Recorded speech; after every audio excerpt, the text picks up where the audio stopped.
आप सभी को नमस्ते। आज हमारे साथ एक मेरे बहुत ही पुराने दोस्त और इनके बारे में एक सबसे बड़ी खास बात ये है कि ये जो डेमोक्रेसी के 4 पिलर्स होते हैं, चौथा जिसको प्रेस कहते हैं, ये उनमें से 2 से ताल्लुक रखते हैं। एक तो है जुडिशरी और एक है प्रेस। पहले जर्नलिस्ट हुआ करते थे, उसके बाद ये वकील बन चुके हैं और जो वकालत होती है वो तो करते ही करते हैं, साथ में उसके अलावा ये प्रो बोनो काम भी बहुत करते हैं, सोशल एक्टिविज्म में बहुत ज्यादा इन्वॉल्व है और लोगों की मदद करना काफी कुछ करते हैं ये।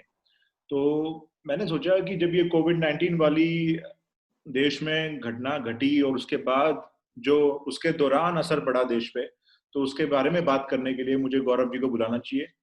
तो Gaurav Jain, thank you so much for taking out time. मैं बहुत खुश हूँ कि फाइनली आज टाइम निकाला है। कितने कितने महीनों से बोल रहा था। शुक्रिया। करीब एक तो हो ही गया हो।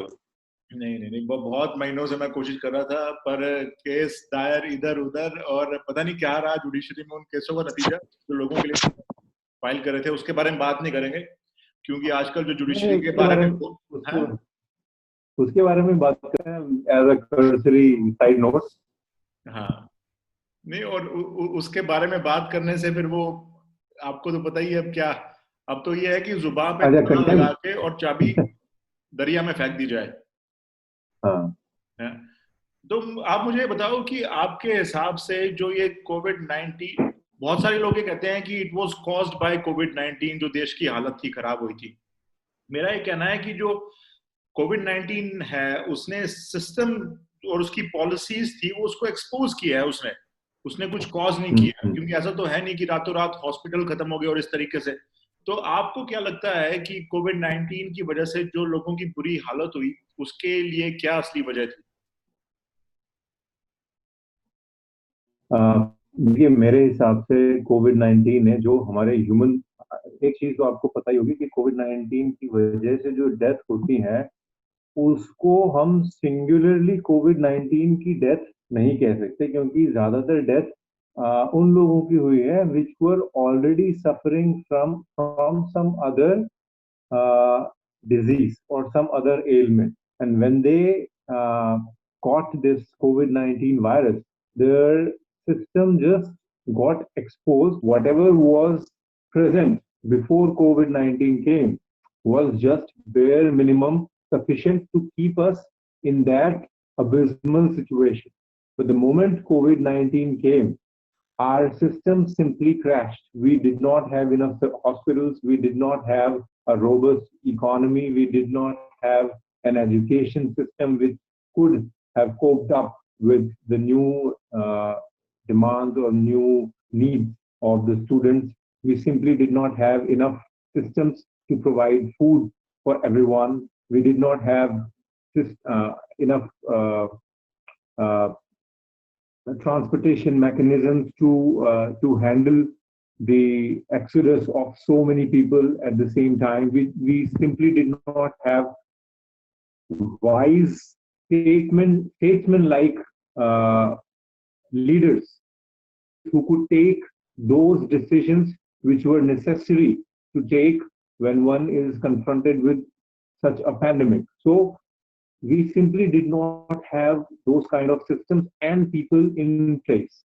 And that is why everything just fell down. पर तो कोविड 19 की वजह से नहीं हुआ है, लेकिन बट वो बात तुम्हारी बिल्कुल सही है।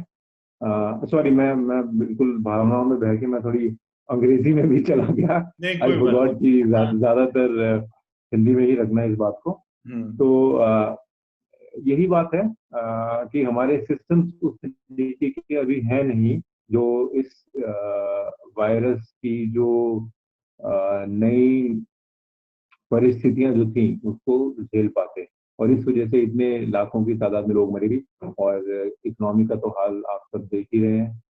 और जो माइग्रेंट, जो हमारे सो कॉल्ड माइग्रेंट, मैं तो इस नाम से भी बड़ी मुझे कुफ होती है, क्यों? खुंदक है कि माइग्रेंट लेबर का क्या मतलब हुआ। आप एक देश में रह रहे हैं, आप यहाँ पर डुअल सिटीजनशिप का कोई कॉन्सेप्ट नहीं है। आप अगर बिहार से, क्योंकि the moment you call somebody a migrant labourer, hmm. आप उसकी तकलीफों से अपने आप को तुरंत ही एलिनेट कर लेते हैं। आप उस बंदे को आप विदेशी, ऑलमोस्ट विदेशी घोषित घोषित कर रहे हैं कि जो बाहर से आया हुआ है। और तो वो आपका रहता नहीं है, और अगर वो आपका रहता नहीं है तो उसकी परेशानी को आप अपनी परेशानी समझने में थोड़ी सी दिक्कत आती है। तो द मोमेंट यू से माइग्रेंट लेबर, ठीक है उनको परेशानी है, बट वो आपकी आपकी समस्या थोड़ी कम रहती है। एनीवेज, तो अ, बात कुल मिला के यही है कि बहुत सारी सिचुएशंस कोविड-19 की वजह से नहीं हुई है, वो बस एक्सपोज हो गई हैं, which you have rightly put. ऐसे कौन से स्टेप हैं जो लगता है कि उठाने चाहिए थे सिस्टम को और इंस्टीट्यूशंस को, और वो उन्होंने नहीं उठाए, क्या लगता है? दो तीन तो मेरे ख्याल में अभी on the from the top of my head आ रहे हैं। सबसे पहली बात तो ये जो 4 घंटे का हमें वो दिया गया था विंडो। पीरियड ऑफ हाँ। ट्रांजिशन, हाँ विंडो, जिसकी उसमें आप वो बहुत ही कम था। वो 24 तारीख को इन्होंने अनाउंस किया था हाँ। कि हाँ। 25 तारीख से लॉकडाउन शुरू है और वो अच्छा। 21 दिन तक रहेगा।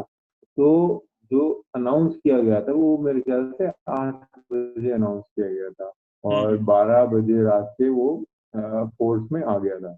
हाँ तो जी। कुल मिला के 4 घंटे, वो भी रात के 4 घंटे, जब ज्यादातर market everything is close down.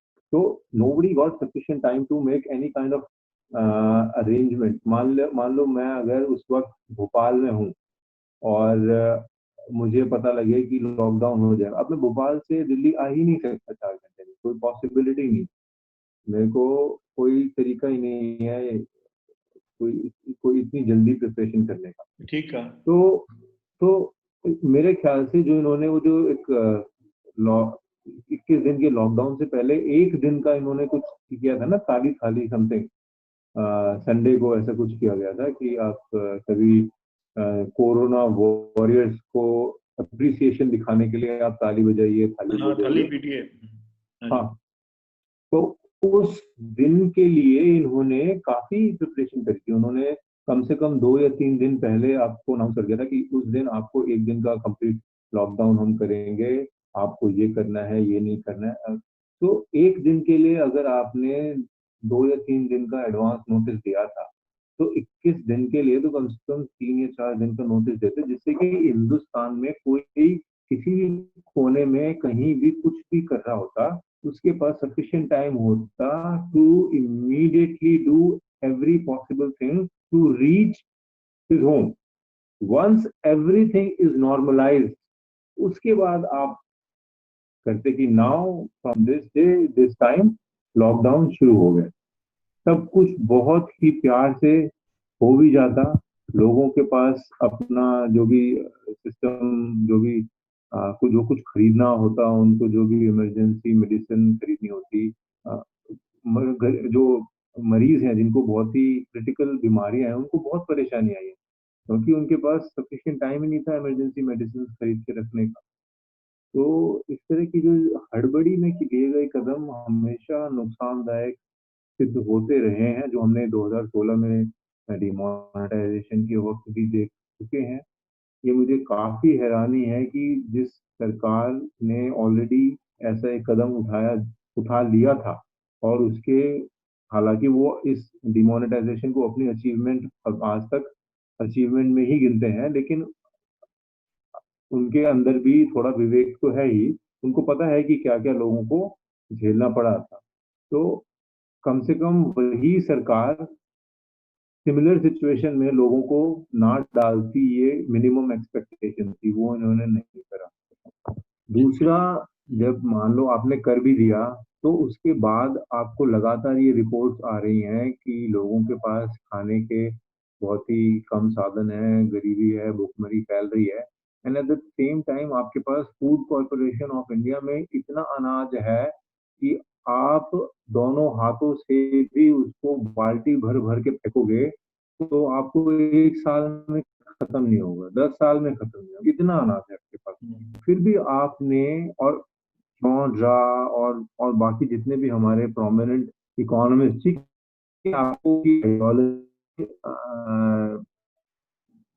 परहेज हो सकता है, लेकिन इस वक्त तो वो बहुत ही वाजिब बात कह रहे थे कि आपके पास फूड कॉर्पोरेशन ऑफ इंडिया में इतना अनाज रखा हुआ है, आप तुरंत उसको सभी स्टेट्स को बांटिए। लाखों करोड़ों रुपया आपने रिलीज नहीं करा है, states are already reeling under immense cash crunch. उस स्थिति में आप कैसे एक्सपेक्ट कर सकते हो कि वो आपसे 21 रुपए पर किलो या 28 रुपए प्रति किलो गेहूं या चावल खरीदेंगे? As a state, as in, मैं राज्य और केंद्र के सेंस में नहीं बोल रहा हूँ, state as in the government के सेंस में बोल रहा हूँ। एज अ स्टेट आपकी ये जिम्मेदारी है कि आप अपने भूखे मर रहे लोगों को तुरंत खाना दीजिए। ये आपकी फंडामेंटल ड्यूटी, अगर फंडामेंटल राइट एग्जिस्ट करते हैं तो सरकार की उसी हिसाब से फंडामेंटल ड्यूटी बनती है कि किसी को मरने ना दिया जाए। आर्टिकल 21 ये कहता है। तो उस वक्त आप 21 रुपए और 28 रुपए के चक्कर में क्यों पड़ रहे हैं? आपको सीधा बोलना चाहिए कि हमारे भंडार खुले हैं, आप आइए, भरिए, लेके जाइए, बांटिए। अगर आप खुद खुद ये पहल नहीं करना चाहते कि हम खुद बांटेंगे, तो कम से कम दूसरों को तो आप इनवाइट कर ही सकते थे। और सरकारों को छोड़िए, इतने सारे एनजीओ इस काम में लगे हुए हैं, आपको आपको एनजीओ को बोल देना चाहिए था कि भाई साहब, हमारे एफसीआई के गोदाम आपके लिए खुले हुए हैं, आप अपना जो भी आपका रजिस्ट्रेशन नंबर है, आजकल एनजीओ के, हर एक एनजीओ के पास रजिस्ट्रेशन नंबर है, तो आप अपना तुरंत कोई जो भी आपका रजिस्ट्रेशन नंबर है वो दिखाइए, जिससे कि ये इंश्योर कर लिया जाए कि आप कोई फर्जीवाड़ा नहीं करेंगे। आप तुरंत आके अपना हमारा गेहूं चावल उठाइए और लोगों को बांटिए। वो तो तैयार बैठे थे सरकार की मदद करने के लिए, लेकिन सरकार ने ना तो खुद से कोई पहल करी, ना लोगों को इनवाइट किया कि आप हमारा अनाज लेके जाइए। वो अनाज सड़ गया, वो अनाज सड़ रहा है और खबरें आई थी कि उस सड़े हुए गेहूं से आप हैंड सैनिटाइजर बना रहे हैं। यार ये तो मतलब कोई रो दे इस खबर पे, या तो पागलों की तरह हंस सकता है, बीच का कोई ऑप्शन ही नहीं है।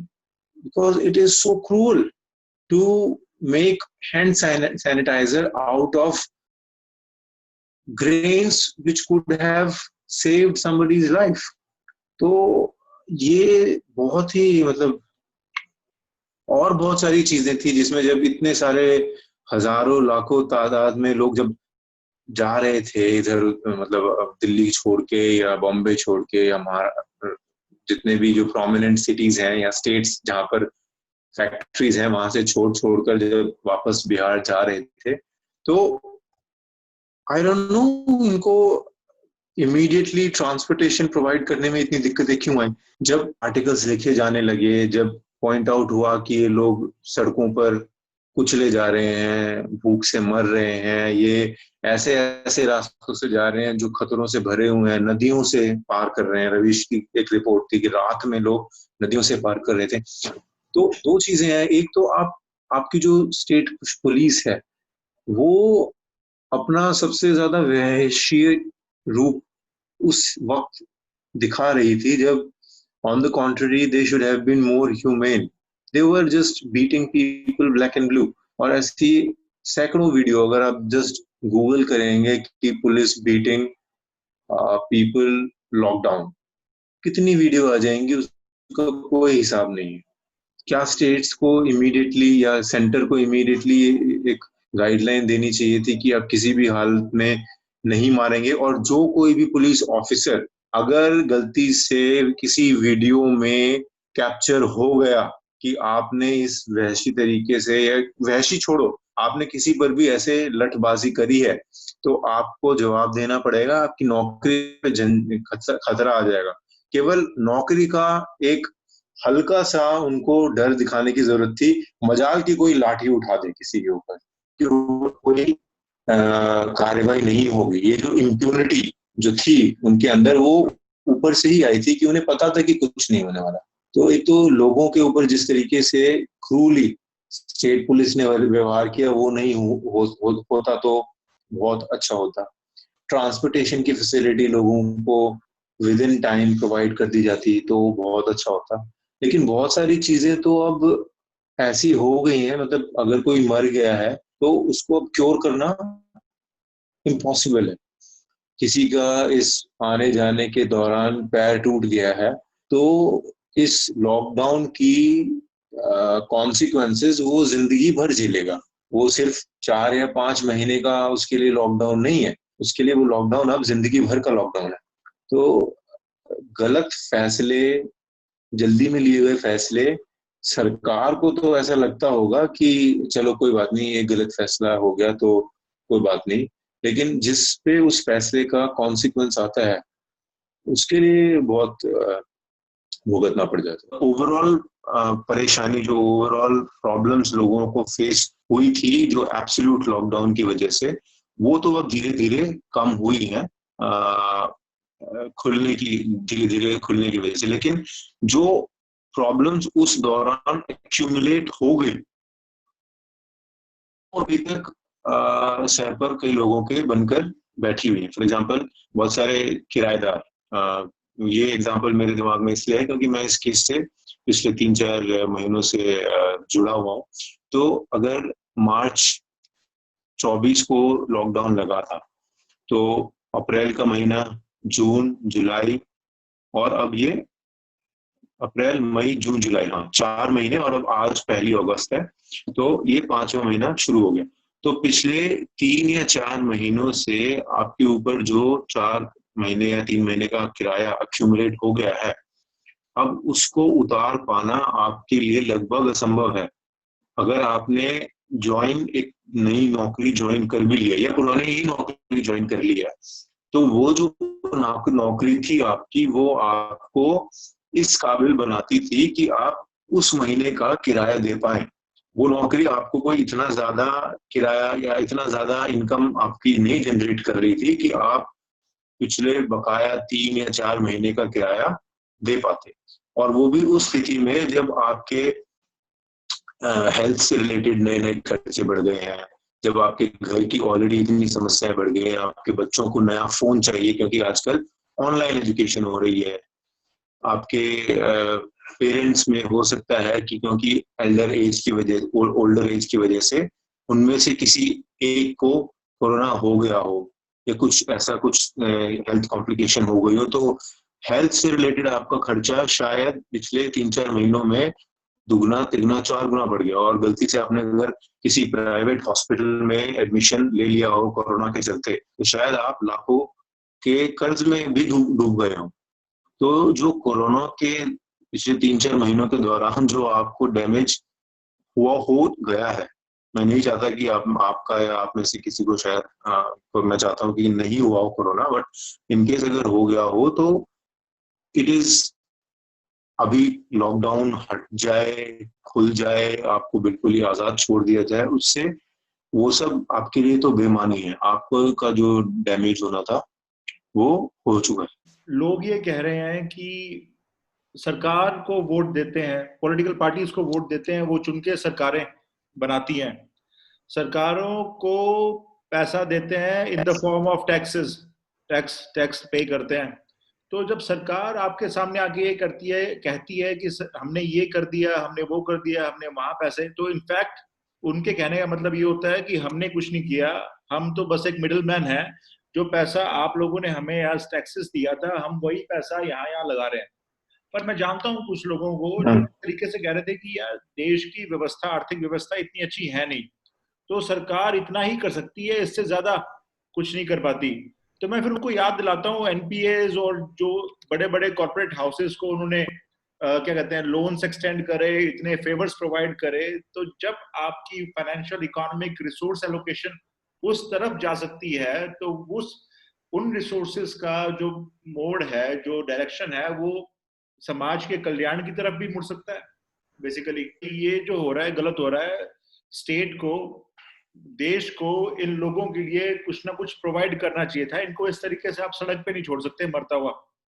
तो वो ये कहते थे कि ऐसा है, देखो इकोनॉमी लिमिटेड है, बजट लिमिटेड है, बेसिकली रिसोर्सेज कम है। तो मैं उनको याद दिलवाता था, मैंने कहा कि रिसोर्सेज, जब समाज के कल्याण की बात आती है तभी रिसोर्सेज कम क्यों होते हैं।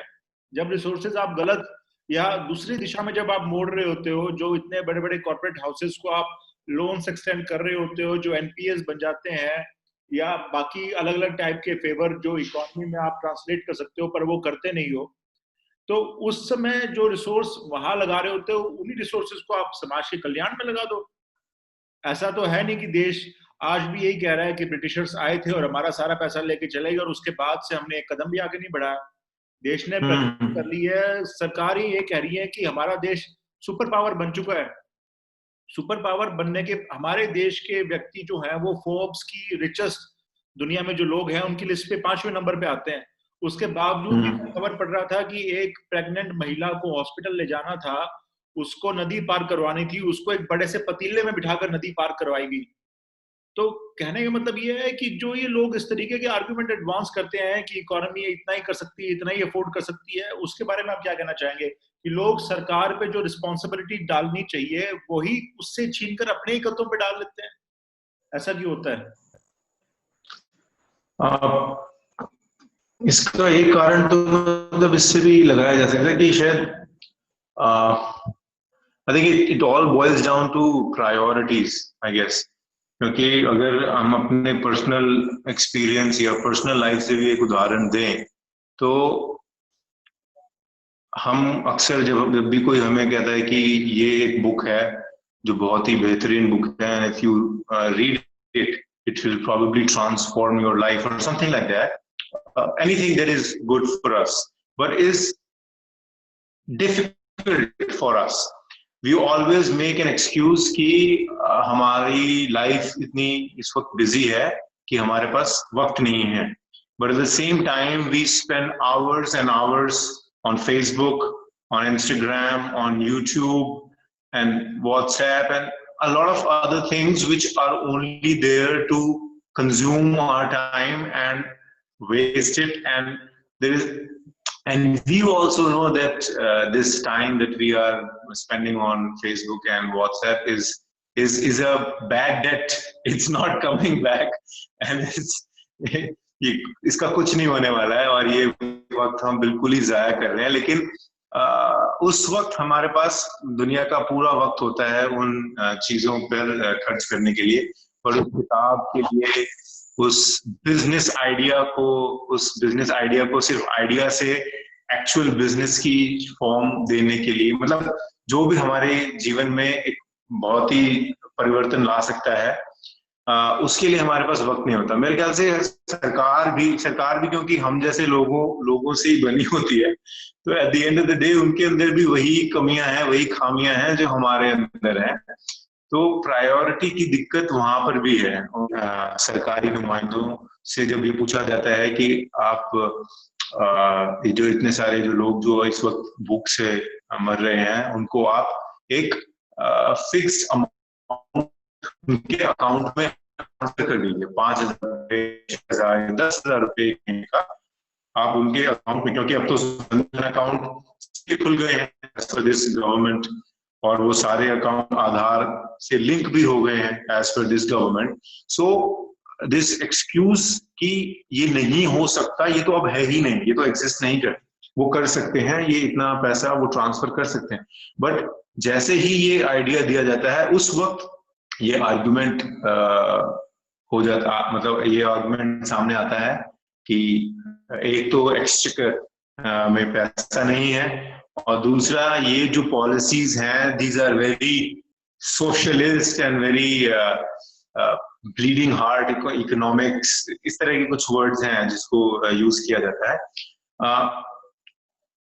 तब यहाँ पर ये अड़चन बनते हैं। तो मेरा मानना है कि देखिए, मैं कोई बहुत ज्यादा एक सोशलिस्ट या कम्युनिस्ट इंसान सोच से नहीं, मैं चाहता हूं कि ज्यादातर काम एक प्राइवेट एंटरप्राइज ही करे तो अच्छा है, और गवर्नमेंट को वो काम करना चाहिए जिसमें वो अच्छी है, जो कि रेगुलेशन एक ऐसी चीज है जो गवर्नमेंट कर सकती है और शायद उसमें वो अच्छी भी है। गवर्नमेंट के बस की बिजनेस करना मुझे लगता है गवर्नमेंट की बस की नहीं है, और जहां भी ज्यादातर बिजनेस गवर्नमेंट जिन में हाथ डालती है वो लॉस मेकिंग ही रहे हैं, इतिहास उठा के देख सकते हैं।